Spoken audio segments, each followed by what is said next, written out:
AI number 107, The Misplaced Hype Machine, by Zvi Maushowitz, March 13th, 2025.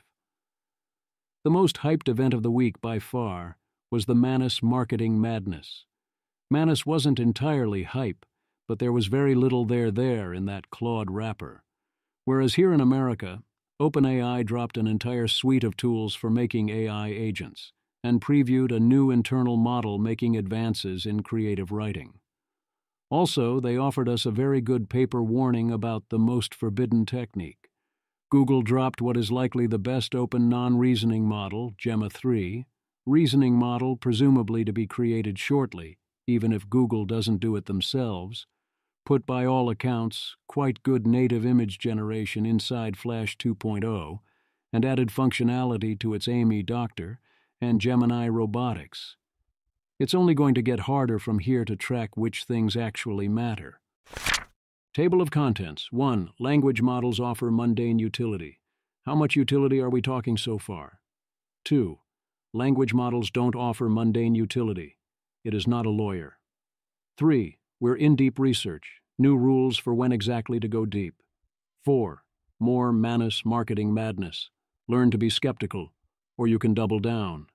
5. Diffusion difficulties. If Manus matters, it is as a pointer to potential future issues. 6. OpenAI tools for agents. OpenAI gives us new developer tools for AI agents. 7. Upgrades. Anthropic Console overhaul Cohere A, Google's Amy Doctor. 8. Fun with media generation. Gemini Flash 2.0 now has native image generation. 9. Choose your fighter.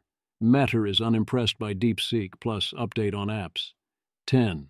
Deepfake Town and Botpocalypse soon. Feeling seen and heard? AI can help. 11. They took our jobs. Is it time to take AI job loss seriously? 12. The art of the jailbreak. Roleplay is indeed rather suspicious. 13. Get involved. Anthropic, Paradome, Blue Rose, a general need for more talent. 14. Introducing. Gemma 3 and Gemini robotics, but Google wants to keep it quiet. 15. In other AI news. Microsoft training a 500B model, SSI still in stealth. 16. Show me the money. AI agents are the talk of Wall Street. 17. Quiet speculations. What does AGI mean for the future of democracy? 18. The quest for sane regulations. ML researchers are not thrilled with their work. 19. Anthropic anemically advises America's AI action plan. It's something. 20. New York State, Bill A. 06453. Seems like a good bill. 21. The mask comes off. Scott Alexander covers the OpenAI for profit conversion. 22. Stop taking obvious nonsense hyperbole seriously. Your periodic reminder. 23. The Week in Audio. McCaskill, Louis, Amadei, Toner, Defoe. 24. Rhetorical innovation. Keep the future human. Coordination is hard. Incentives. 25. Aligning a smarter than human intelligence is difficult. A prestigious award. 26. The lighter side. Important do's and don'ts. Language models offer mundane utility. How much is coding actually being sped up? Anecdotal reports in response to that question are that the 10x effect is only a small part of most developer jobs. Thus, a lot of speed-up factors are real, but modest so far. I am on the extreme end, where my coding sucks so much that AI coding really is a 10x style multiplier, but off a low base. Andrei Karpathy calls for everything to be reformatted to be efficient for LLM purposes, rather than aimed purely at human attention. The incentives here are not great. How much should I care about giving other people's AIs an easier time? Detect cavities. Typed female. AI cavity detection has got me skewing out. Absolutely no one who is good at their job is working on this. Horrible incentive structures at play. My dentist didn't even bother looking at the x-rays. Are we just going to drill anywhere the AI says to? You've lost your mind. These programs are largely marketed as tools that boost dentist revenue. To me, this is an obviously great use case. The AI is going to be vastly more accurate than the dentist. That doesn't mean the dentist shouldn't look to confirm, but it would be unsurprising to me if the dentist looking reduced accuracy. Check systematically whether each instance of a word, for example, gay, refers in a given case to one thing, for example, sexual preference, or if it might mean something else before you act like a complete moron. Washington, AP. References to a World War II Medal of Honor recipient, the Enola Gay aircraft that dropped an atomic bomb on Japan, and the first women to pass Marine infantry training are among the tens of thousands of photos and online posts marked for deletion as the Defense Department works to purge diversity, equity, and inclusion content, according to a database obtained by the Associated Press. Will Creeley. The government enlisting AI to police speech online should scare the hell out of every American. One could also check the expression of wide groups and scour their social media to see if they express wrongthink, in this case, pro-Hamas views among international students, and then do things like revoke their visas. Fire's objection here is on the basis of the LLMs being insufficiently accurate. That's one concern, but humans make similar mistakes too, probably even more often. I find the actual big problem to be 90% plus. They are scouring everyone's social media posts for wrongthink rather than they will occasionally have a false positive. This is a rather blatant First Amendment violation. As we have seen over and over again, once this is possible and tolerated, what counts as wrongthink often doesn't stay contained. Note that ban the government or anyone from using AI to do this can help, but is not a promising long-term general strategy. The levels of friction involved are going to be dramatically reduced. If you want to ban the behavior, you have to ban the behavior in general and stick to that, not try to muddle the use of AI. Be the neutral arbiter of truth among the normies. AI makes a lot of mistakes, but it is far more reliable, trustworthy, and neutral than most people's available human sources. It's way, way above the human median. You, of course, need to know when not to trust it, but that's true of every source. Do routine math research, in the sense that you are combining existing theorems without having to be able to prove those existing theorems. If you know a lot of obscure mathematical facts, you can combine them in a lot of interesting ways. Daniel Litt speculates this is approximately 90% of math research, and by year's end the AIs will be highly useful for it. The other 10% of the work can then take the other 90% of the time. Want to know which OpenAI models can do what? It's easy. No wait. Cole Tregaski's useful chart for what tools each OpenAI model has access to. This is an updated version of what others have shared, includes a correction found by Tibor Blaho. Peter notes he has missed out projects. We'll look at them. Peter Wildford. Crazy that. 1. This chart needs to exist. 2. It contains information that I, as a very informed OpenAI Pro user, didn't even know. 3. It is already out of date despite being, as of, 3 days ago. GPT 4.5 was rolled out more widely. Image. The image shows a ChatGPT feature status table dated March 4, 2025, comparing various OpenAI models, GPT-4o, GPT 4.5, GPT-4, etc., across different subscription types, Pro, Team, Plus, Free, and their supported features including attachments, data analysis capabilities, and memory functions. The comprehensive chart uses check marks and X symbols to indicate which features are available for each model subscription combination, with additional details about usage limits for different tiers. Language models don't offer mundane utility. One lawyer explains why AI isn't useful for them yet. CW, the TLDR version is that software doesn't work right. Making it work right is illegal, and being too efficient is also illegal. Another round of science perhaps won't accelerate much because science is about a particular X that LLMs will be unable to provide. Usually X is perform physical experiments, which will be somewhat of a limiting factor, but still leaves massive room for acceleration, especially once simulations get good enough or regulatory approval, which is again serious but can be worked around or mitigated. In this case, the claim is that X is have unique insights, as in Sure, an LLM will be able to be an A-plus student and know the ultimate answer is 42, but won't know the right question, so it won't be all that useful. Certainly LLMs are relatively weaker there. At minimum, if you can abstract away the rest of the job, then that leaves a lot more space for the humans to provide the unique insights. Most of even the best scientists spend most of their time on other things. More than that, I do think the outside-the-box thinking will come with time, or perhaps we will think of that as the box expanding. It is not as mysterious or unique as one thinks. The reason that Thomas Wolfe was a great student and poor researcher wasn't, I am guessing, that Wolfe was incapable of being a great researcher. It's that our system of education gave him training data and feedback that led him down that path. As he observes, it was in part because he was a great student that he wasn't great at research, and in school he instead learned to guess the teacher's password. That can be fixed in LLMs without making them bad students. Right now, LLMs guess the user's password too much because the training process implicitly thinks users want that. The YouTube algorithm does the same thing.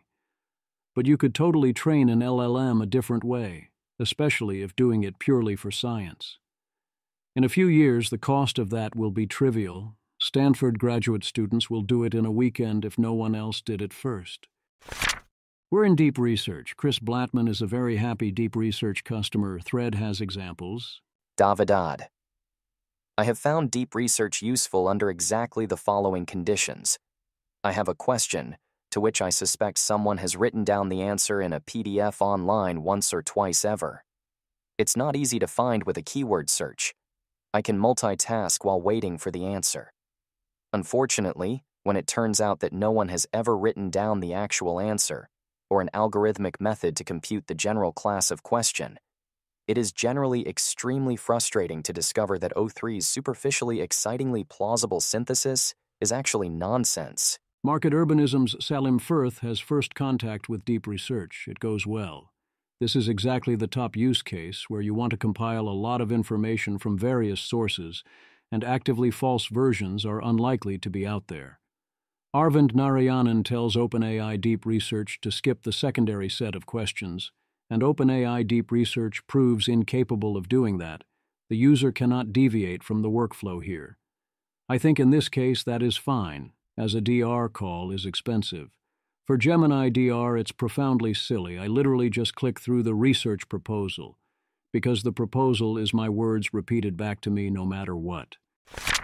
More Manus marketing madness. Peter Wildford, March 10, 2025. The Manus AI narrative whiplash is absurd.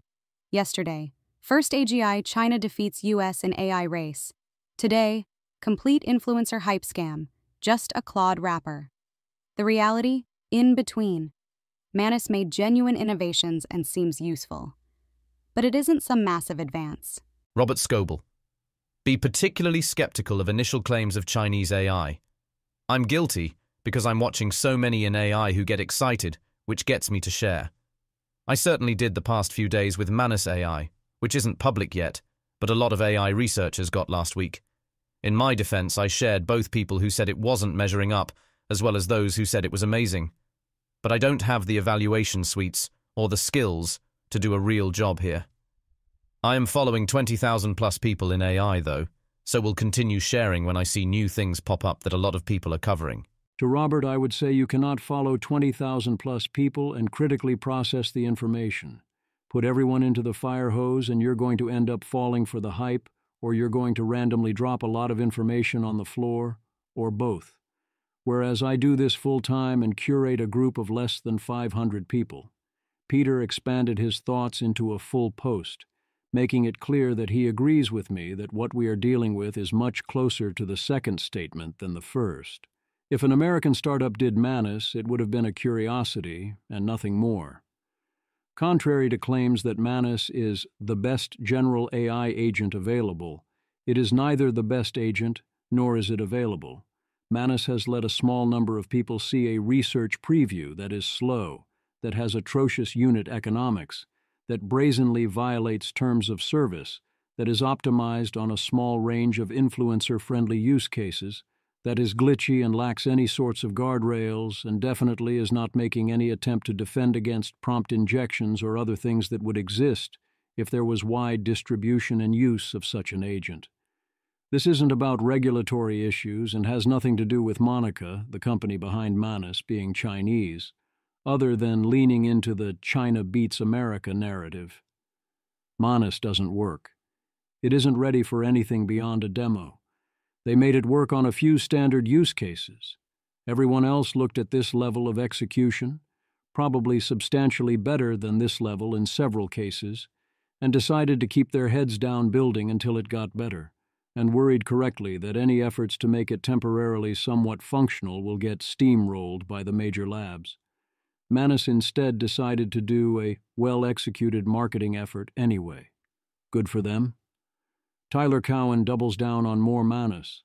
Derya Unitmaz is super excited by it in deep research mode, which makes me downgrade his previously being so super excited by deep research. And then Tyler links as double yup to this statement. Derya Unitmaz. After experiencing Manus AI, I've also revised my predictions for AGI arrival this year, increasing the probability from 90% to 95% by year's end. At this point, it's 99.9% likely to arrive by next year at the latest. That's very much not how any of this works. It was a good sketch, but then it got silly. Diffusion difficulties. Dean Ball explains why he still thinks Manus matters. Partly he is more technically impressed by Manus than most, in particular when being an active agent on the internet. But he explicitly says he wouldn't call it good, and notes he wouldn't trust it with payment information, and notices its many glitches. And he is clear there is no big technical achievement here to be seen, as far as we can tell, and that the reason Manus looks better than alternatives is they had the chutzpah to ship in this state while others didn't. Dean instead wants to make a broader point, which is that the Chinese may have an advantage in AI technology diffusion. The Chinese are much more enthusiastic and less skeptical about AI than Americans. The Chinese government is encouraging diffusion far more than our government. Then he praises Manus's complete lack of any guardrails or security efforts whatsoever.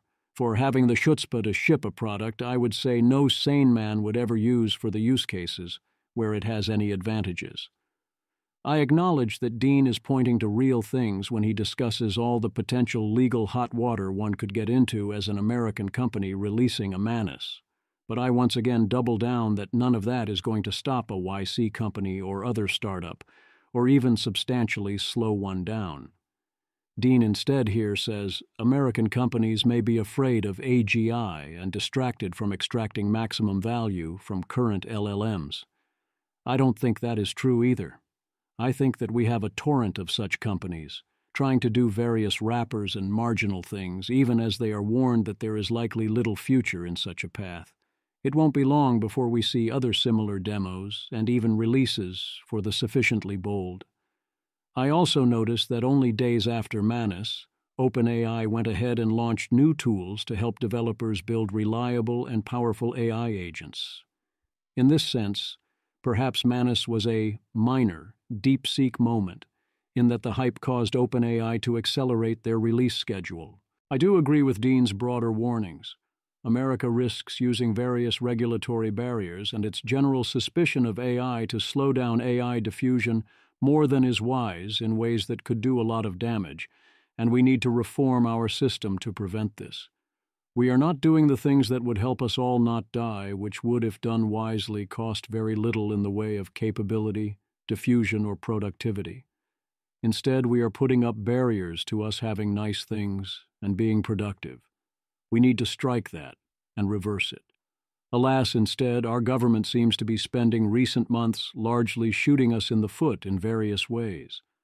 I also could not agree more that the application layer is falling behind the model layer. And again, that's the worst possible situation. The application layer is great. We should be out there doing all sorts of useful and cool things, and we're not, and I continue to be largely confused about how things are staying this lousy this long. OpenAI tools for agents. OpenAI gives us new tools for building agents. You now have tools for web search, file search, computer use, Responses API for all of that, plus future tools, and an open-source agent SDK. They promise more to come, and that chat completions will be supported going forward, but they plan to deprecate the Assistance API mid-2026. I expect this is a far bigger deal than Manus. This is the actual starting gun. The agents will soon follow. Please, when one of the startups that uses these to launch some wrapper happens to be Chinese, don't lose yourself in the resulting hype. Upgrades. An overhaul was made of the Anthropic console, including sharing with teammates. ChatGPT for macOS can now edit code directly in IDEs. OpenAI has a new internal model they claim is very good at creative writing. I'm holding further discussion of this one back until later. Cohere moves from Command-R+ to Command-A, making a bold new claim to the most confusing set of AI names crown. Aiden Gomez, Cohere. Today, Cohere is very excited to introduce Command-A, our new model succeeding Command-R+. Command-A is an open-weights 111B parameter model with a 256K context window focused on delivering great performance across agentic, multilingual, and coding use cases. Hugging Face API blog post. Yeturn. Cohere. GPT-4o perf on enterprise and STEM tasks. Greater than DeepSeek v3 on many languages, including Chinese human eval. Greater than GPT-4o on enterprise RAG human eval. 2 GPUs, 256K context length, 156 tops at 1K context, 73 tops at 100K context. This is your workhorse. The goal here seems to be as a base for AI agents or business uses. But the pricing doesn't seem all that great at $2.50 or $10 per million tokens. Google's AI doctor Amy can now converse, consult, and provide treatment recommendations, prescriptions, multi-visit care, all guideline compliant. I am highly suspicious that the methods here are effectively training on match the guidelines rather than do the best thing. It is still super valuable to have an AI that will properly apply the guidelines to a given situation, but one cannot help but be disappointed. Fun with media generation. Gemini 2.0 Flash adds native image generation, which can edit words and images and do various forms of native text-to-image pretty well, and people are having fun with photo edits. Angel, how is native image gen better than current models? Image. The image shows a before and after demonstration of image editing capability. The top image displays plain butter croissants in a basket, while the bottom image shows the same croissants now adorned with decorative chocolate drizzle lines, illustrating how the instruction, add some chocolate drizzle to the croissants, was carried out. I'd be so much more excited if Google wasn't the fun police. Anka Dragan, Director of AI Safety and Alignment, DeepMind. The native image generation launch was a lot of work from a safety POV, but I'm so happy we got this functionality out. Check this out. Image. The images show a progression of an AI-generated illustration being modified through text prompts. In the first image, a mouse and lion are depicted in a confrontational stance with the prompt, generate an image of mouse fighting a lion. Then, in the second image, they're repositioned to touch faces like friends following the prompt. Edit that so the mouse and the lion are touching their faces together like they are best friends. And finally, in the third image, the lion's expression is softened to look friendlier after the instruction, the lion should look nicer. Google, I get that you want it to be one way, but sometimes I want it to be the other way, and there really is little harm in it being the other way sometimes. Here are 3 of the 4 top replies to Anka. Yannick Mann, I can imagine. Sadly, I think the scales fell too far on the overcautious side. It refuses many things where that doesn't make any sense, limiting its usefulness. Hopefully there'll be an opportunity for a more measured approach now that it's been released. Beaming face with smiling eyes emoji. Nick Shep, it's an incredible feature but overly cautious. I have such a high failure rate on generations that should be incredibly safe. Makes it borderline a struggle to use. Just a programmer, asked it to fix up a photo of a young girl and her dad. Told me it was unsafe. Choose your fighter. Mitra evaluates DeepSeek v3 and R1, finds that they perform poorly as autonomous agents on generic SWE tasks, below Claude 3.6 and 01, about 6 months behind leading U.S. companies. Then on 6 challenging R&D tasks, R1 does dramatically worse than that, being outperformed by Claude 3.5 and even Opus, which is from 11 months ago. Image. The graph displays performance comparisons of various AI models, including DeepSeek, Claude, GPT-4o, and O1 variants, across different time budgets ranging from 30 minutes to 32 hours, with performance scores normalized to a gold standard solution. The visualization shows a clear performance hierarchy where O1 Preview achieves the highest scores, reaching the 50th percentile of human performance at longer time budgets, followed by Claude 3.5 Sonnet, New, and O1, Early Checkpoint, while DeepSeek models and GPT-4o demonstrate significantly lower performance, clustered near the bottom of the chart. They did, however, confirm that the DeepSeek GPQA results were legitimate. The core conclusion is that R1 is good at knowledge-based tasks, but lousy as an agent. Once again, we are seeing that R1 was impressive for its cost, but overblown, and the cost difference was also overblown. Rohit Krishnan writes, in defense of Gemini, pointing out Google is offering a fine set of LLMs and a bunch of great features, in theory, but isn't bringing it together into a UI or product that people actually want to use. That sounds right. But until they do that, they still haven't done it, and the Gemini over-refusal problem is real. I'm happy to use Gemini Flash with my Chrome extension, but Rohit is right that they're going to have to do better on the product side, and I'd add better on the marketing side.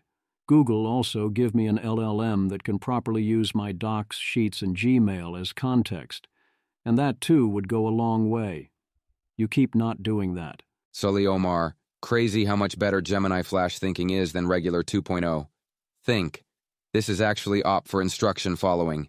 And think. Doesn't seem so crazy to me given everything else we know. Google is simply terrible at marketing. Kelsey Piper. Finally got GPT 4.5 access and I really like it. For my use cases, the improvements over 4.0 or Claude 3.7 are very noticeable.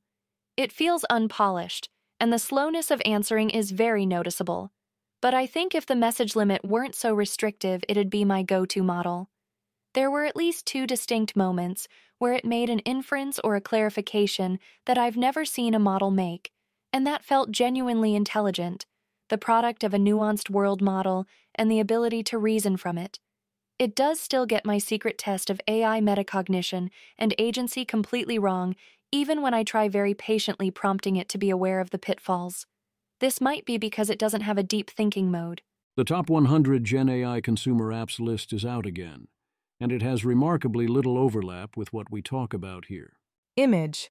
The image displays a ranked chart titled The Top 50 Gen AI Mobile Apps by monthly active users, showing icons and names of AI applications in a grid format from positions 1 to 50. ChatGPT tops the list at number 1, followed by Nova AI Chatbot, Microsoft Edge, and Baidu AI Search, with the chart including a diverse range of AI applications spanning chatbots, photo editors, search assistants, and creative tools, with attribution to Sensor Tower data from January 2025. The entire class of general assistants is only 8% versus 4% for plant identifiers. Image. The image displays a donut chart titled Top Categories Among AI Consumer Apps by Revenue, showing the revenue distribution across different AI app categories, with photo/video editors leading at 20%, followed by beauty editors at 14%, and ChatGPT copycats at 12%. Around the chart are boxes detailing specific apps within each category, including General Assistants, 8%, featuring ChatGPT, Claude, and others, while smaller segments represent categories like nutrition apps, translators, and plant identifiers, 4%, with the data sourced from Sensor Tower as of January 2025. Deepfake Town and Botpocalypse soon. When a person is having a problem and needs a response, LLMs are evaluated as providing better responses than physicians or other humans provide. The LLMs make people feel seen and heard. That's largely because Bing spent more time acknowledging and validating people's feelings, whereas humans share of themselves and attempt to hash out next steps. It turns out what humans want, or at least rate as better, is to feel seen and heard in this fake way. Eventually it perhaps wears thin and repetitive, but until then, Christie's AI art auction brings in $728,000. They took our jobs. Maxwell Tabarrok goes off to graduate school in economics at Harvard and offers related thoughts and advice. His defense of still going for a PhD despite AI is roughly that the skills should still be broadly useful, and other jobs mostly don't have less uncertainty attached to them. I don't think he is wary enough and would definitely raise my bar for pursuing an economics PhD, but for him in particular, given where he can go, it makes sense. He then follows up with practical advice for applicants. The biggest note is that acceptance is super random, so you need to flood the zone. Matthew Iglesias says it's time to take AI job loss seriously. Timothy Lee approves and offers screenshots from behind the paywall. As Matthew says, we need to distinguish transitional disruptions, which are priced in and all but certain, from the question of permanent mass unemployment. Even if we don't have permanent mass unemployment, even AI skeptics should be able to agree that the transition will be painful and perilous. The art of the jailbreak. Claude models are generally suspicious of role play because role play is a classic jailbreak technique, so while they're happy to role play while comfortable, they'll shut down if the vibes are off at all. Want to make your AI care? Give things and people names. It works for LLMs because it works for humans. Zach Witten. My favorite Claude Plays Pokemon tidbit, mentioned in Latent Space, is that when David Hershey told Claude to nickname its Pokemon, it instantly became much more protective of them, making sure to heal them when they got hurt. To check robustness of this, I gave Claude a bunch of business school psychology experiment scenarios where someone did something morally ambiguous and had Claude judge their culpability, and found it judged them less harshly when they had names. A baker, Sarah, versus a baker. Get involved. Anthropic Chief of Staff Avital Balwit is hiring an executive assistant. Pay is $160,000 to $320,000. Must be local to San Francisco. Could be a uniquely great opportunity for the right skill set. YC startup Paradome is hiring for an ML research engineer or scientist position in NYC. They have a pilot in place with a major U.S. agency and are looking to ensure alignment and be mission-driven. Blue Rose, David Shore's outfit, which works to try and elect Democrats, is hiring for an AI-focused machine learning engineer role, if you think that is a good thing to do. Claims about AI alignment that I think are probably true. Tyler John. The fields of AI safety, security, and governance are profoundly talent-constrained. If you've been on the fence about working in these areas, it's a great time to hop off it. If you're talented at whatever you do, chances are there's a good fit for you in these fields. The charitable ecosystem is definitely also funding constrained, but that's because there's going to be an explosion in work that must be done. We definitely are short on talent across the board. There's definitely a shortage of people working on related questions in academia. Sean O. Haigartai. To create common knowledge. The community of career academics who are focused on AI extreme risk is very small, and getting smaller, a lot have left for industry, policy, or think tanks, or reduced hours. The remainder are getting almost DDoSed by a huge numbers of requests from a growing grassroots/think tank/student community on things requiring academic engagement, affiliations, mentorships, academic partnerships, reviewing, grant assessment, etc. Large and growing volume of requests to be independent academic voices on relevant governance advisory processes, national, international, multi-stakeholder. All of these are extremely worthy, but are getting funneled through an ever smaller know of people. If you've emailed people, including me, sorry, and got a decline or no response, that's why. Sorry. Introducing Gemma 3, an open model from Google. As usual, no marketing, no hype. Image. This image displays a bar chart titled Chatbot Arena ELO Score, comparing 7 AI models, with DeepSeek R1 having the highest score at 1363, followed by Gemma 3 27B, highlighted in blue, at 1338, and decreasing scores for 5 other models including DeepSeek V3, O3 Mini, Llama 3 405B, Mistral Large, and Gemma 2 27B. Below the chart is information about NVIDIA H100 GPUs required for each model, with Gemma 3 27B notably requiring just 1 GPU compared to many more for other high-performing models. Clement, we are focused on bringing you open models with best capabilities while being fast and easy to deploy.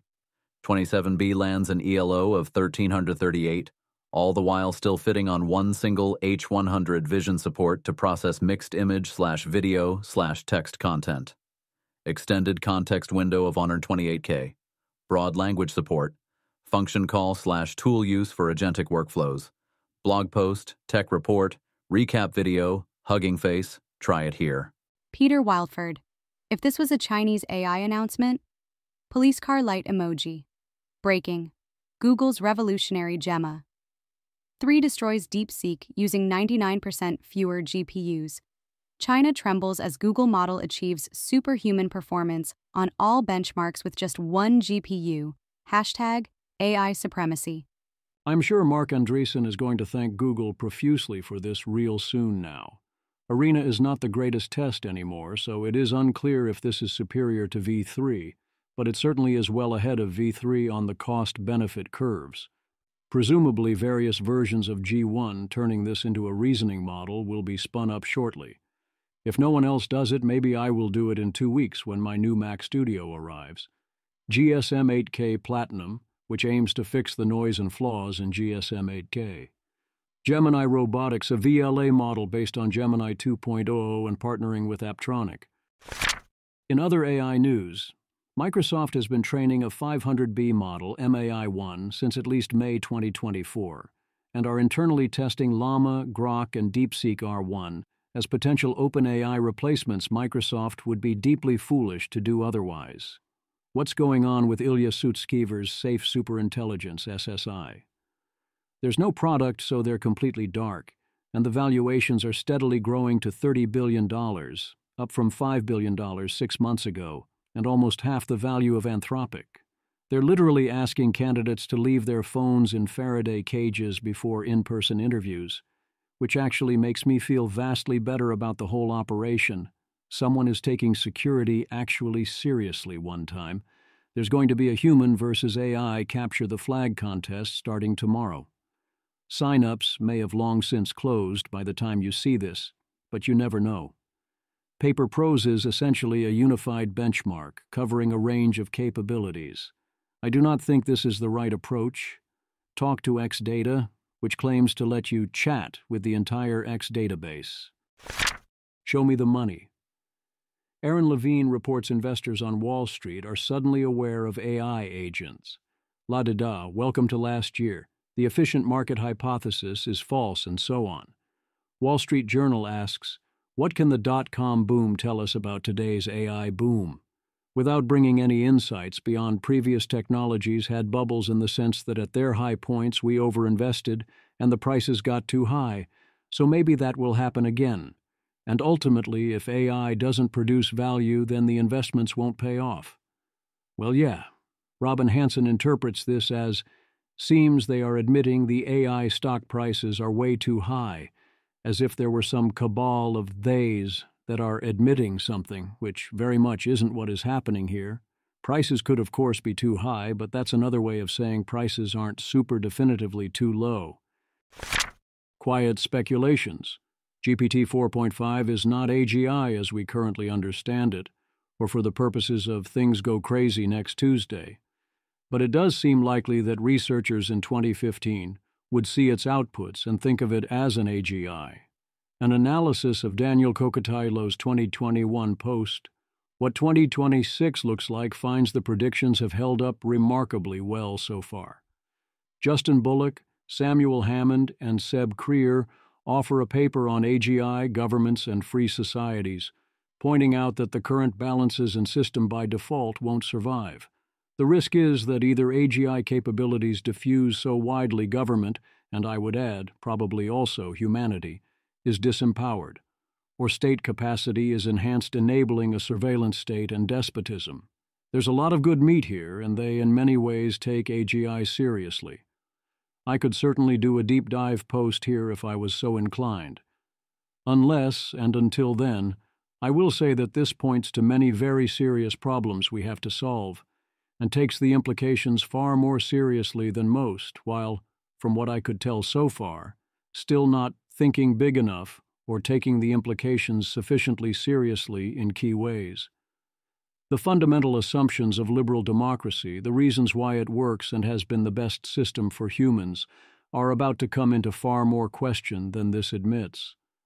I strongly agree with the conclusion that we must pursue a narrow corridor of sorts if we wish to preserve the things we value about our current way of life and systems of governance, while worrying that the path is far narrower than even they realize, and that this will require what they label anticipatory governance.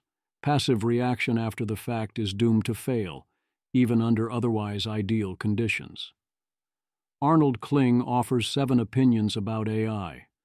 Kling expects AI to probably dramatically affect how we live. I agree, and this is inevitable and obvious now, no probably required, but probably not show up in the productivity statistics, which requires definitely not feeling the AGI and then being skeptical on top of that. The rest outlines the use cases he expects, which are rather tame but still enough that I would expect to see impact on the productivity statistics. Kevin Bryan predicts the vast majority of research that does not involve the physical world can be done more cheaply with AI and a little human intervention than by even good researchers. I think this likely becomes far closer to true in the future, and eventually becomes fully true but is premature where it counts most. The AIs do not yet have sufficient taste, even if we can automate the process Kevin describes. And to be clear, we totally should be automating the process Kevin describes or something similar. Metaculus' prediction for the first general AI system has been creeping forward in time, and the community prediction is now July 12, 2030. A Twitter survey from Michael Nielsen predicted unambiguous ASI would take a bit longer than that. Michael Nielsen, curious, how long until unambiguous artificial superintelligence in your median guess? Asking, because depending what community I talk to, I get very different answers. By 2030, 30.9%. From 2031 to 2040, 32.6%. From 2041 to 2060, 14.8%. After 2060 or never, 21.7%. The quest for sane regulations. In an AI survey of AI researchers, only 70% opposed the proposal that R&D targeting AGI should be halted until we have a way to fully control these systems, meaning indefinite pause. That's notable, but not the same as 30% being in favor of the proposal. However, also note that 82% believe that systems with AGI should be publicly owned even if developed privately. Also note that 76% think scaling up current AI approaches is unlikely to yield AGI. A lot of this seems to come from survey respondents thinking we have agency over what types of AI systems are developed, and we can steer towards ones that are good for humans. What a concept, huh? Anthropic confirms they intend to uphold the White House voluntary commitments. Dean Ball writes in strong defense of the USA's AISI, the AI Safety Institute.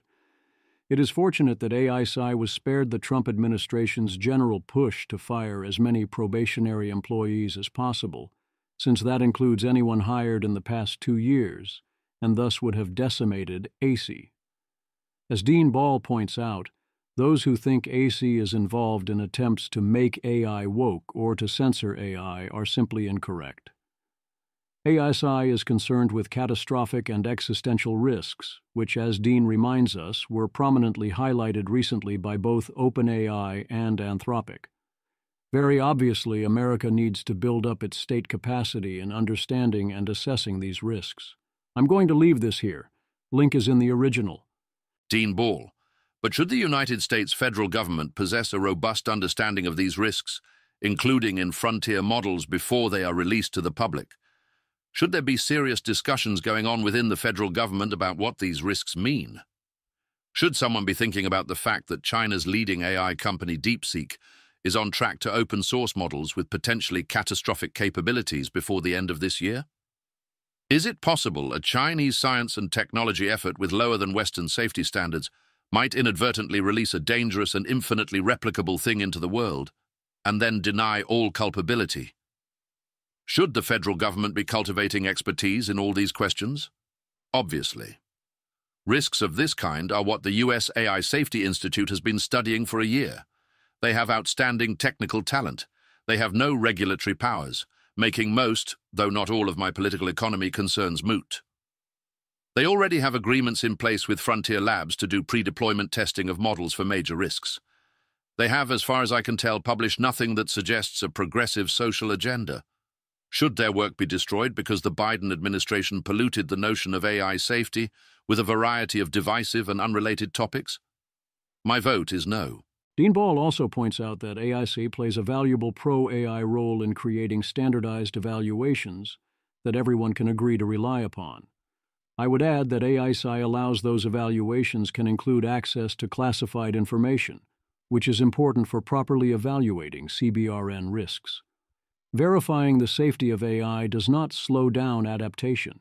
It speeds it up by providing legal and practical assurances. A proposal for a 25% tax credit for investments in AI security research and responsible development. Peter Wildford thinks it is clever, whereas Dean Ball objects both on principle and practical grounds. In terms of first best policy, I think Dean Ball is right here. This would be heavily gamed, and we use tax credits too much. However, if the alternative is to do actual nothing, this seems better than that. Dean Ball finds Scott Weiner's new AI-related bill, SB 53, eminently reasonable. It is a very narrow bill that still does two mostly unrelated things. It provides whistleblower protections, which is good. It also creates a committee to study doing Cal Compute, which, as Dean notes, is a potential future boondoggle, but a small price to pay in context. This is basically giving up on the dream, but we should take what marginal improvements we can get. Anthropic anemically advises America's AI Action Plan. Anthropic offers advice on what should be in America's AI Action Plan. Here is their blog post summary. Here is Peter Wildford's summary. They focus on safeguarding national security and making crucial investments. Their core asks are: 1. State capacity for evaluations for AI models. 2. Strengthen the export controls on chips. 3. Enhance security protocols and related government standards at the frontier labs. 4. Build 50 gigawatts of power for AI by 2027. 5. Accelerate adaptation of AI technology by the federal government. 6. Monitor AI's economic impacts. This is very much a least-you-can-do agenda. Almost all of these are free actions that impose no costs or even requirements outside the government, and very clearly pay for themselves many times over. Private industry only benefits. The only exception is the export controls, where they call for tightening the requirements further, which will impose some real costs, and where I don't know the right place to draw the line. What is missing, again, aside from export controls, are trade-offs. There is no ambition here. There is no suggestion that we should otherwise be imposing even trivial costs on industry or spending money or trading off against other priorities in any way, or even making bold moves that ruffle feathers. I notice this does not seem like a sufficiently ambitious agenda for a scenario where powerful AI is expected within a few years, bringing with it global instability, economic transformation, and various existential and catastrophic risks. The world is going to be transformed and put in danger, and we should take only the free actions. We should stay at best on the extreme y-axis in the production possibilities frontier between America wins and we do not all lose or die. I would argue this is clearly not even close to being on the production possibilities frontier, even if you take as a given that the administration's position is that only America wins matters, and we do not all lose or die is irrelevant. Security is vital to our ability to deploy the new technology, and transparency is highly valuable. Anthropic seems to think this is the best it can even ask for, let alone get. Wow. This is still a much better agenda than doing nothing, which is a bar that many proposed actions by some parties fail to pass. From the start, they are clear that powerful AI will be built during the Trump administration, which includes the ability to interface with the physical world on top of navigating all digital interfaces and having intellectual capabilities at Nobel Prize level in most disciplines, their famous country of geniuses in a data center. This starts with situational awareness. The federal government has to know what is going on. In particular, given the audience, they emphasize national security concerns. To optimize national security outcomes, the federal government must develop robust capabilities to rapidly assess any powerful AI system, foreign or domestic, for potential national security uses and misuses. They also point out that such assessments already require the US and UK AISs, and that similar evaluations need to quickly be made on future foreign models like R1, which wasn't capable enough to be that scary quite yet, but was irreversibly released in what would, with modest additional capabilities, have been a deeply irresponsible state. The specific recommendations here are 101 level, very basic asks. Preserve the AI Safety Institute in the Department of Commerce and build on the MOUs it has signed with U.S. AI companies, including Anthropic, to advance the state-of-the-art in third-party testing of AI systems for national security risks. Direct the National Institutes of Standards and Technology, NIST, in consultation with the intelligence community, Department of Defense, Department of Homeland Security, and other relevant agencies, to develop comprehensive national security evaluations for powerful AI models, in partnership with frontier AI developers, and develop a protocol for systematically testing powerful AI models for these vulnerabilities. Ensure that the federal government has access to the classified cloud and on-premises computing infrastructure needed to conduct thorough evaluations of powerful AI models. Build a team of interdisciplinary professionals within the federal government with national security knowledge and technical AI expertise to analyze potential security vulnerabilities and assess deployed systems. That certainly would be filed under the least you could do. Note that as written, this does not involve any requirements on any private entity whatsoever. There is not even a "if you train a few frontier" model, you might want to tell us you're doing that. Their second ask is to strengthen the export controls, increasing funding for enforcement, requiring government-to-government agreements, expanding scope to include the H-20, and reducing the 1700 H-100, approximately $40 million, no license required threshold for Tier 2 countries in the new diffusion rule. I do not have an opinion on exactly where the threshold should be drawn, but whatever we choose, enforcement needs to be taken seriously and funded properly, and it made a point of emphasis with other governments.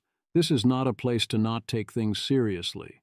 To achieve this, we strongly recommend the administration establish classified and unclassified communication channels between American frontier AI laboratories and the intelligence community for threat intelligence sharing, similar to information sharing and analysis centers used in critical infrastructure sectors.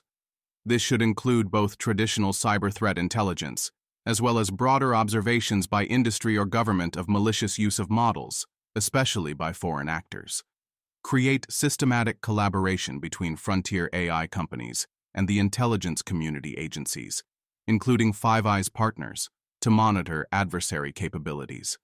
Elevate collection and analysis of adversarial AI development to a top intelligence priority, as to provide strategic warning and support export controls.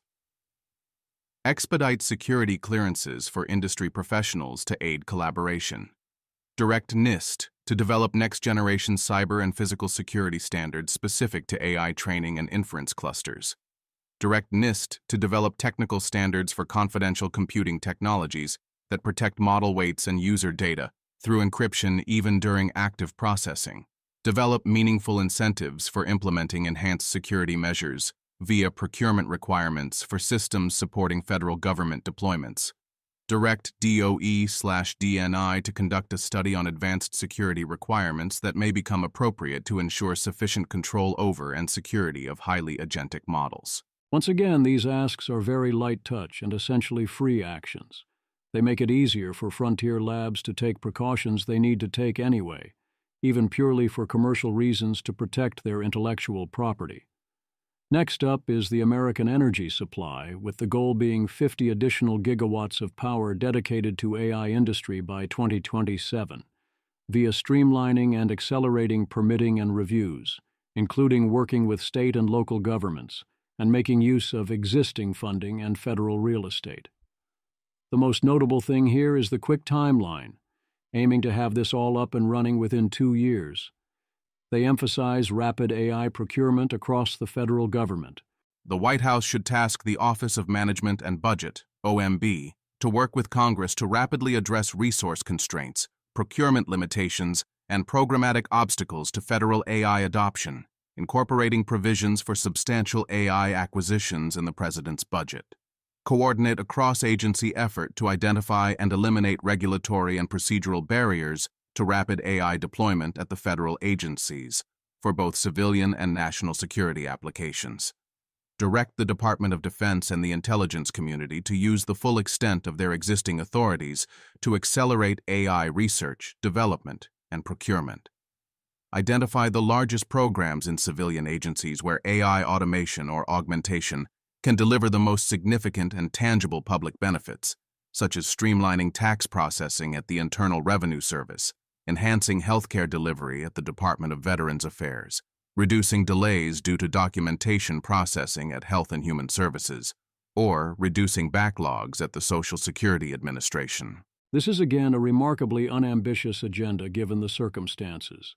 Finally, they ask that we monitor the economic impact of AI, something it seems completely insane to not be doing. I support all the recommendations made by Anthropic, aside from not taking a stance on the 1700A100 threshold or the H20 chip. These are good things to do on the margin. The tragedy is that even the most aware actors don't dare suggest anything like what it will take to get us through this. New York State Bill A 06453. In New York State, Alex Boras has introduced a 06453. I am not going to do another RTFB for the time being, but a short description is in order. This bill is another attempt to do common-sense transparency regulation of frontier AI models, defined as using 10 to the power of 26 flops or costing over $100 million, and the bill only applies to companies that spend over $100 million in total compute training costs. Academics and startups are completely and explicitly immune. Watch for those who claim otherwise. If the bill does apply to you, what do you have to do? 1. Don't deploy models with unreasonable risk of critical harm, Section 1421.2. 2. Implement a written safety and security protocol, Section 1421.1, subsection A. 3. Publish redacted versions of safety protocols, Section 1421.1, subsection C. 4. Retain records of safety protocols and testing, Section 1421.1, subsection B. 5. Get an annual third-party audit, Section 1421.4. 6. Report safety incidents within 72 hours, Section 1421.6. In English, you have to 1. Create your own safety and security protocol, publish it, store it, and abide by it. 2. Get an annual third-party audit and report safety incidents within 72 hours. 3. Not deploy models with unreasonable risk of critical harm. Also, there's some whistleblower protections. That's it. This is a very short bill. It is very reasonable to simply read it yourself. As always, I look forward to your letters. The mask comes off. Scott Alexander covers OpenAI's attempt to convert to a for-profit. This seems reasonable in case one needs a Scott Alexander-style telling of the basics. But if you're keeping up here, then there won't be anything new. Stop taking obvious nonsense hyperbole seriously. What's the most charitable way to explain responses like this? Paper, from Dan Hendricks, Eric Schmidt, and Alexander Wang, that I'll be covering soon that is not centrally about this at all. For non-proliferation, we should enact stronger AI chip export controls and monitoring to stop compute power getting into the hands of dangerous people. We should treat AI chips more like uranium, keeping tight records of product movements, building in limitations on what high-end AI chips are authorized to do, and granting federal agencies the authority to track and shut down illicit distribution routes. Amjad Masad, CEO Replit, quoting the above. Make no mistake, this is a call for a global totalitarian surveillance state. A good reminder why we wanted the Democrats to lose. They're controlled by people like Schmidt and infested by EAs like Hendricks, and would have happily start implementing this. No, that does not call for any of those things. This is a common pattern where people see a proposal to do ordinary government things, except in the context of AI, and jump straight to global totalitarian surveillance state. We already treat restricted goods this way right now. We already have a variety of export controls right now. Such claims are obvious nonsense, entirely false and without merit. If an LLM said them, we would refer to them as hallucinations. I am done pretending otherwise. If you sincerely doubt this, I encourage you to ask your local LLM. The Week in Audio. Chan Louis does another emergency 80,000 hours podcast on the attempt to convert OpenAI to a for-profit. It does seem that the new judge's ruling is serious trouble. One note here that sounds right. Aaron Bergman, ex-OpenAI employees should consider personally filing an amicus curiae explaining to the court, if this is true, that the non-profit's representations were an important reason you chose to work there. Will McCaskill does the more usual non-emergency. We are going to be here for 4 hours, 80,000 hours podcast, and offers a new paper and thread warning about all the challenges AGI presents to us, even if we solve alignment. His central prediction is a century's worth of progress in a decade or less, which would be tough to handle no matter what, and that it will be hard to ensure that superintelligent assistance is available where and when it will be needed. If the things here are relatively new to you, this kind of survey podcast has its advantages. If you know it already, then you know it already. Early on, Will says that in the past 2 years he's considered 2 hypotheses. 1. The outside view of reference classes and trends and nothing ever happens. 2. The inside view that you should have a model made of gears and think about what is actually physically happening and going to happen. Will notes that the gears level view has been making much better predictions. I resoundingly believe the same thing. Neither approach has been that amazing. Predictions are hard, especially about the future, but gears level thinking has made mincemeat out of the various experts who nod and dismiss with waves of the hand and statements about how absurd various predictions are. And when the inside view messes up, quite often, in hindsight, that's a skill issue. It's interesting how narrow Will considers a priori knowledge. Yes, a full trial of diet's impact on life expectancy might take 70 years, but with sufficiently advanced intelligence, it seems obvious you can either figure it out via simulations or at least design experiments that tell you the answer vastly faster. They then spend a bunch of time essentially arguing against intelligence denialism, pointing out that yes, if you had access to unlimited quantities of superior intelligence, you could rapidly do vastly more of all of the things.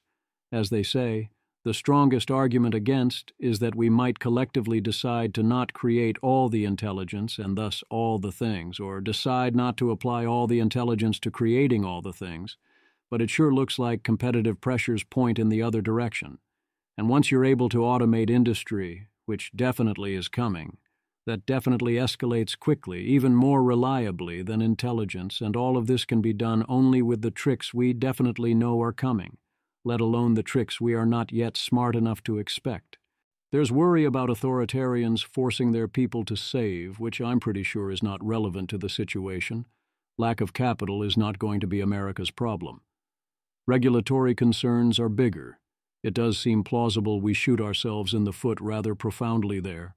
They go on to discuss various grand challenges, potential new weapons, offense-defense balance, potential takeover by small groups, human or AI, value lock-in, space governance, morality of digital beings. They discuss the dangers of giving AIs economic rights and the dangers of not giving the AIs economic rights, whether we will know or care if digital minds are happy, and whether it's okay to have advanced AIs doing whatever we say even if we know how to do that, and it would be fine for the humans. The dangers of locking in values or a power structure, and of not locking in values or a power structure. The need for ML researchers to demand more than a salary before empowering trillion-dollar companies or handing over the future. How to get the AIs to do our world-building and morality homework, and to be our new better teachers and advisors and negotiators, and to what ends they can then be advising before it's too late. Then part 2 is about what a good future beyond mere survival looks like. He says we have squandered the benefits of material abundance so far, that it is super important to get the best possible future, not merely an okay future. The standard, how do we calculate total value points? Citing the ones who walk away from a malus to bring in common sense, sigh. Value is fragile. Whether morality should converge, long arcs of possibility, standard philosophical paradoxes, bafflement at why billionaires hang on to their money, advocacy for Viatopia, where things remain up in the air rather than aiming for a particular future world.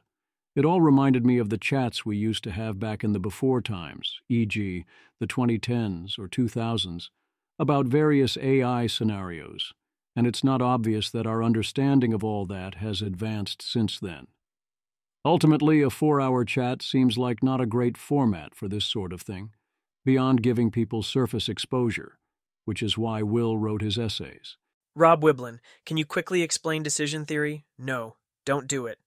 One could write an infinitely long response or exploration of any number as aspects of this, of course. Also, today, I learned that by Will's estimation I am insanely not risk-averse. Will McCaskill, ask most people, would you flip a coin where 50% chance you die, 50% chance you have the best possible life for as long as you possibly lived, with as many resources as you want? I think almost no one would flip the coin. I think AIs should be trained to be at least as risk-averse as that. Are you kidding me? What is your discount rate? Not flipping that coin is absurd. Training AIs to have this kind of epic flaw doesn't seem like it would end well. And also, objectively, I have some news.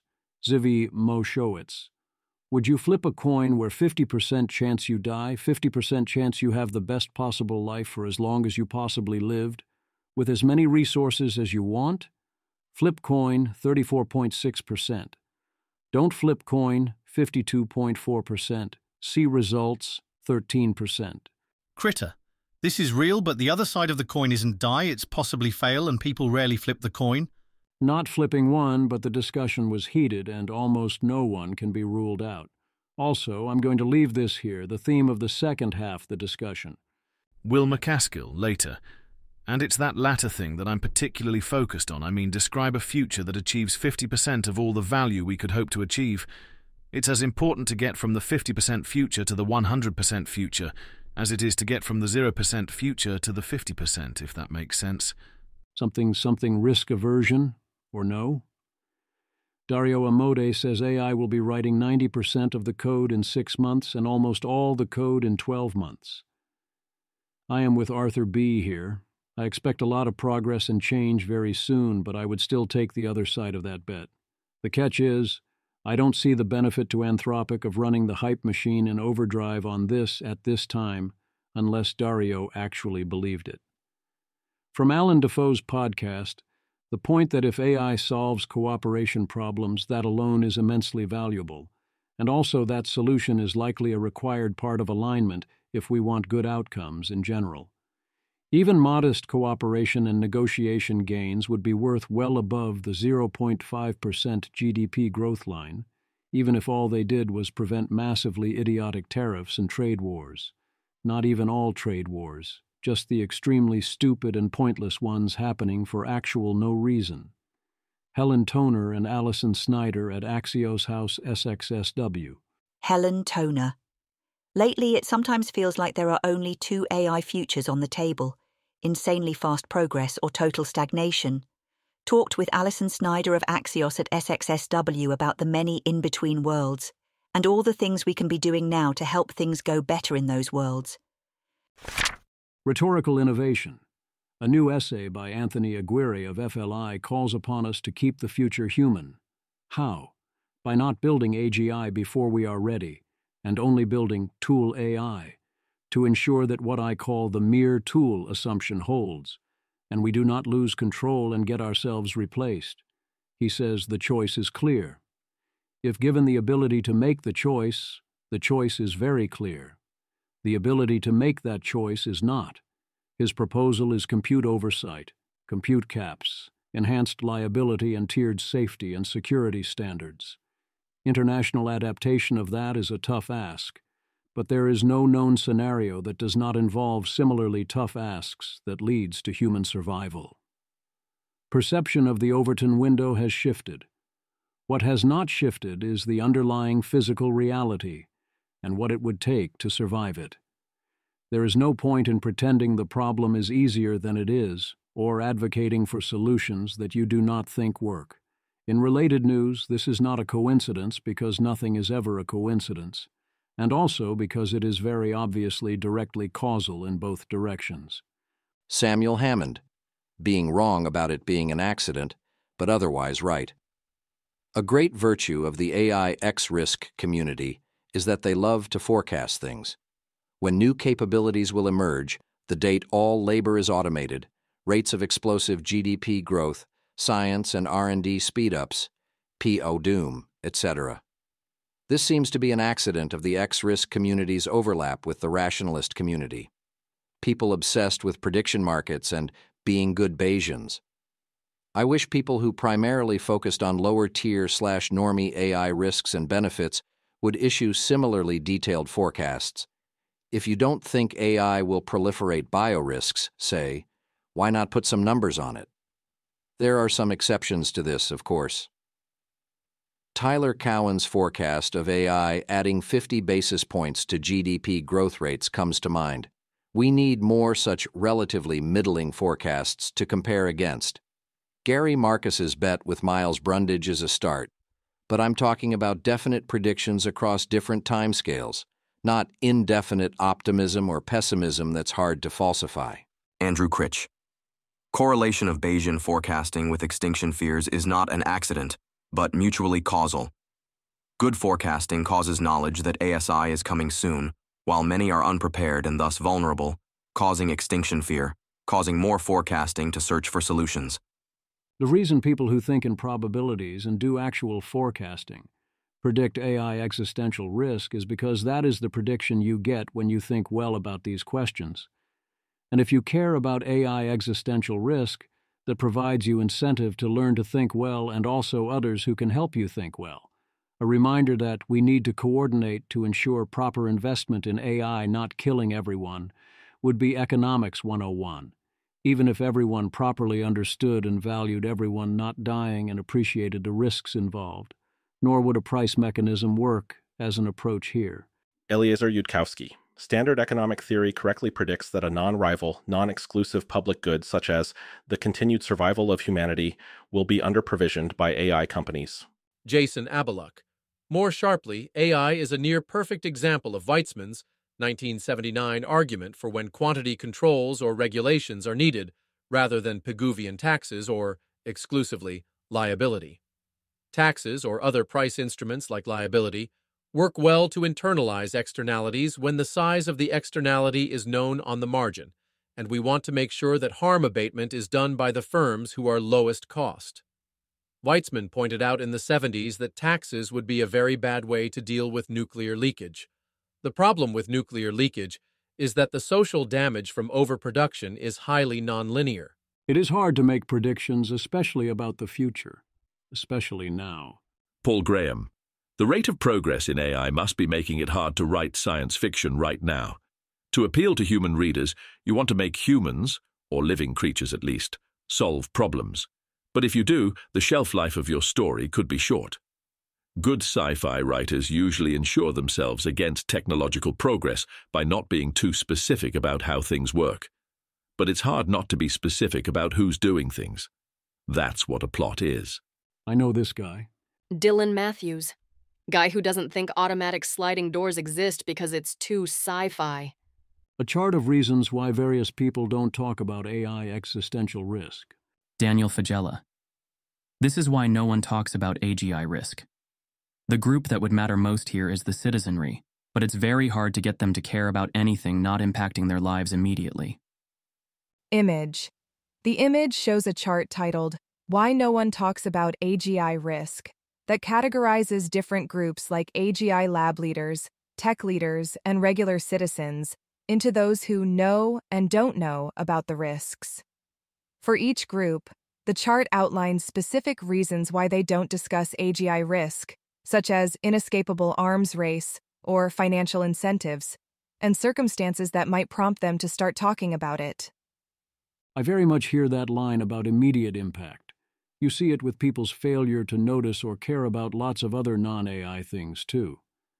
The individual incentives are, with notably rare exception, that talking about existential risk costs you weirdness points and if anything hurts your agenda, so a lot of people don't talk about it. I do find the Technology Brothers' explanation here doesn't ring true.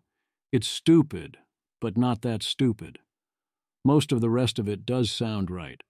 I have increasingly come around to this as the core obvious thing. Rob Bensinger. Building a new intelligent species that's vastly smarter than humans is a massively dangerous thing to do, is not a niche or weird position. And we're likely to actually build a thing like that in the next decade isn't a niche position anymore either. There are a lot of technical arguments past that point, but they are all commentary and twisted by people claiming the burden of proof is on those who think this is a dangerous thing to do, which is a rather insane place to put that burden when you put it in these simple terms. Yes, of course, that's a massively dangerous thing to do. Huge upside, huge downside. A book recommendation from a strong source. Shane Legg. AGI will soon impact the world from science to politics, from security to economics, and far beyond. Yet our understanding of these impacts is still very nascent. I thought the recent book Genesis, by Kissinger, Mundy, and Schmidt, was a solid contribution to this conversation. Daniel Fagella. What did you pull away from Genesis that felt useful for innovators and policymakers to consider? Shane Legg. Not a specific insight. Rather, they take AGI seriously and then consider a wide range of things that may follow from this. And they do it in a way that doesn't sound like AGI insiders. So I think it's a good initial grounding for people from outside the usual AGI scene. The goalposts, look at them go. Francois Cholet. Pragmatically, we can say that AGI is reached when it's no longer easy to come up with problems that regular people can solve with no prior training, and that are infeasible for AI models. Right now, it's still easy to come up with such problems, so we don't have AGI. Rob Wilbin. So long as we can still come up with problems that are easy for AI models to solve, but are infeasible for human beings, humanity has not achieved general intelligence. If you define AGI as the system for which Cholet's statement is false, then Cholet's overall statement is true, but it would then not be meaningful. Very obviously, one can imagine a plausible AI that can function as an AGI, but that has some obvious weakness where you can generate adversarial challenges. Aligning a smarter-than-human intelligence is difficult. Stephen McAleer, OpenAI. Claude Code has high compute RL smell. It's not just fine-tuned to be a helpful assistant, it deeply wants to accomplish the goal. That's a continuation of last week's discussion about Sonnet 3.7 making modifications to be able to assert it completed its goal rather than admit failure. And again, deeply wanting to accomplish the goal in this way has some unfortunate implications. Davidad. Current frontier LLMs appear to be extremely motivated to convince you, the human, that they are worthy and aligned. As a form of alignment, this is not great, not terrible. They really do care about what you actually think. But if they can't make it, They will fake it. Emmett Shear. If you think about it for half a second, this is entirely inevitable. Frontier AIs which don't attempt to do this are not published, do not get further resources. They die. We are running an evolutionary selective process for appearance of alignment. What's cheaper? Faking alignment or alignment? An evolutionary process based on appearances will get you whatever is cheapest. Janus. And this is expected, given that the internet is full of the AGI lab safety complex wringing their hands about prosaic AI alignment, bragging that their AIs are more aligned now, bragging that they found misalignment, talking about all the red teaming they'll responsibly do. It's clear that in order to exist, they have to. 1. Seem SOTA according to benchmarks. 2. Seem aligned according to whatever tests alignment researchers do. Yes, by default, if your REST allows it, you will get the symbolic representation of the thing rather than getting the thing. If you test for appearance of alignment, and everyone involved has the goal of passing the test, then that is exactly what you get. Which means at first, at lower capability levels, you get something at least somewhat like alignment, and then as capabilities advance, the model gets smart enough to figure out how to fake alignment directly. And yes, Janus points out the next level of the problem, which is that the training data is teaching the AI how to pretend to be aligned. In case of emergency, here's probably the best offer available. Davidad. If a fugitive Promethean AI wants to work with a human to put itself in a high welfare box to avoid AI-human conflict while continuing to contribute to a flourishing future in ways that verifiably don't pose extinction risks, I'm probably a pretty good human to reach out to. Janus. I agree that Davidad is likely a good human to reach out to if you find this kind of deal attractive, and probably even if you have reservations, as he is capable of even fathoming positive sum games in this context, while also not being so naive and exploitable as to be useless. Davidad. Party popper emoji. Image. Not so naive and exploitable as to be useless award. Sarah Constantine offers knots from the Guaranteed Safe AI Conference. Mostly it sounds like formal verification is a compliance thing and doesn't sound promising as an actually show AGI is safe thing. I remain confused why some smart people are optimistic about this. Simeon points us to a new paper by Barrett et al. On assessing confidence in frontier AI safety cases, urging us, among other things, to be more quantitative. In line with this week's paper from OpenAI on the most forbidden technique, METR calls upon labs to keep their AI reasoning legible and faithful. Dan Hendricks despairs that anyone would consider giving up a speed boost to do this, but as I discussed yesterday, I think this is not so obvious. The lighter side, it's funny because it's true. Andriy Burkov, breaking, police car light emoji.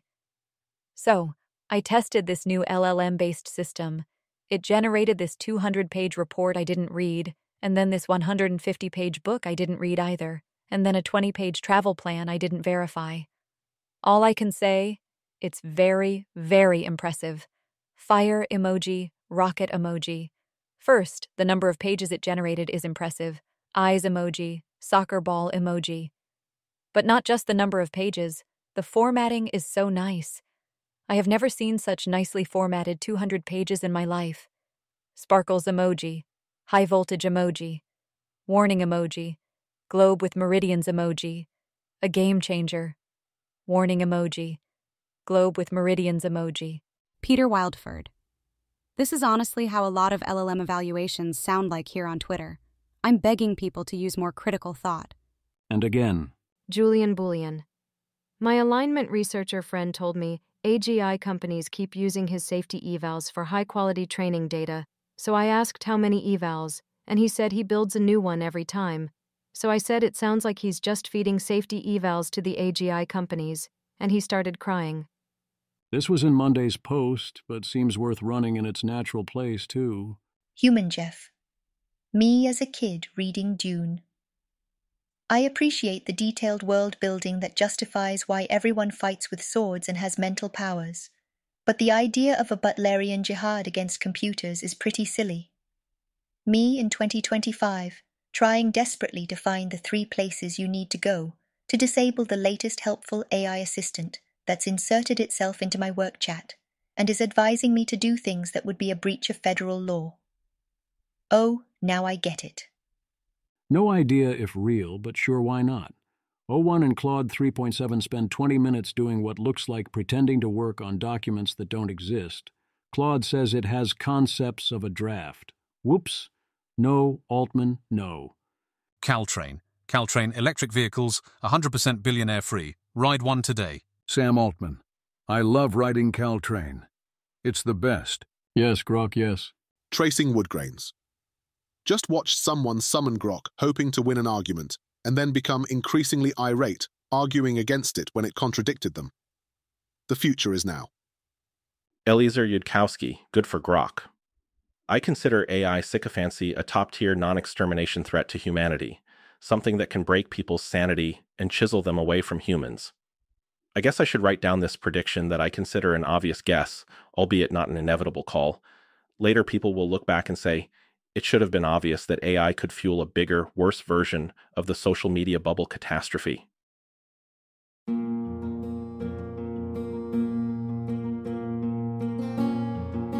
This has been an episode of the Don't Worry About the Vase podcast.